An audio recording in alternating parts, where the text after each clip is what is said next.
আমি প্রথমবারের মতো শুনতে যাচ্ছি। আমি এতদিন বিভিন্ন ফোরামে আমার দলের পক্ষে, আমার দেশের পক্ষে, আমার দেশনেত্রী বেগম খালেদা জিয়া এবং আগামী বাংলাদেশ জনাব তারেক রহমানের পক্ষে বিভিন্ন ফোরামে কথা বলেছি। এখন নতুন আরেকটা অ্যাভিনিউ পাচ্ছি আমি, জাতীয় সংসদ, যেখানে আমি কথা বলতে পারবো। আমি বাংলাদেশের মানুষের অধিকারের ব্যাপারে, তাদের যে সাংবিধানিক এবং গণতান্ত্রিক যেই অধিকারগুলো আছে সেই ব্যাপারে আমি কথা বলতে পারবো। সেটা একটা আনন্দের বিষয় নিশ্চয়ই, কিন্তু একই সঙ্গে আমি দুঃখিত যে আমাকে এমন একটা পার্লামেন্টে গিয়ে প্রথমবারের মতন বসতে হচ্ছে যে পার্লামেন্টের অধিকাংশই সদস্য বিনা ভোটে নির্বাচিত, জনগণের ম্যান্ডেটবিহীন, এবং যেই পার্লামেন্টকে বাংলাদেশের জনগণ এখনো মনে করে যে তারা তাদের ভোটে নির্বাচিত একটি সংসদ পায়নি। কিন্তু যাই হোক, যত স্বল্প স্পেসই হোক, সেই স্পেসটার বেস্ট ইউজ আমরা যে কয়জন আছি বিএনপির তরফ থেকে আমরা সেটা করবার চেষ্টা করব, এবং আমি আপনাদের সবার দোয়া প্রার্থী। আমি আপনাদের দোয়া চাই। আপা, আমি পার্সোনালি আপনি চশমাটা খোলেন, কারণ আপনার চশমা সারাই সুন্দর দেখা যায়। এটা হলো প্রথম। দ্বিতীয়, টেলিভিশন একটু ঝামেলা আছে যে এই যে ব্ল্যাক চশমা দিয়ে।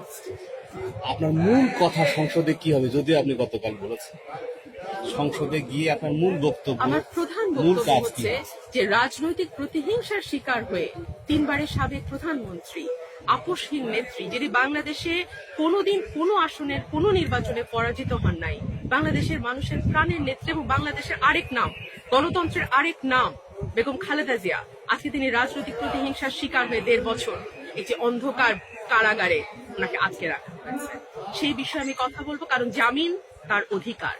আপনি যদি মামলার মেরিট বিবেচনা করেন, একজন আইনজীবী হিসেবে আমি বলছি, আপনি যদি তার বয়স, তার সামাজিক অবস্থান বিবেচনা করেন, যে কোনো বিবেচনায় বাংলাদেশের আইনে তিনি জামিন লাভের যোগ্য।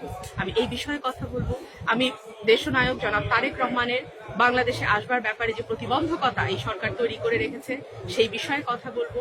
আমাদের গুম, খুন, বিচার বহির্ভূত হত্যাকাণ্ড, মানবাধিকার লঙ্ঘন, প্রতিদিন যে শত শত শিশু এবং নারী ধর্ষিত হচ্ছে সেই বিষয়গুলো আমি সংসদে তুলে ধরবো।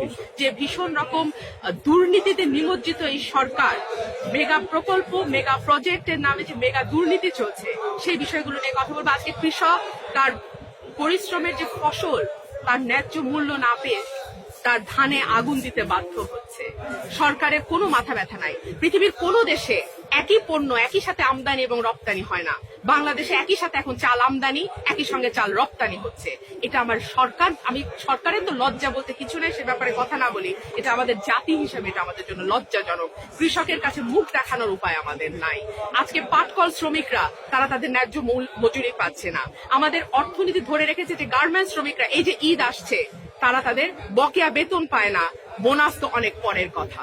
সুতরাং এই সমস্ত অন্যায্যতার বিরুদ্ধে আমি সংসদে কথা বলবো বলে আশা রাখি।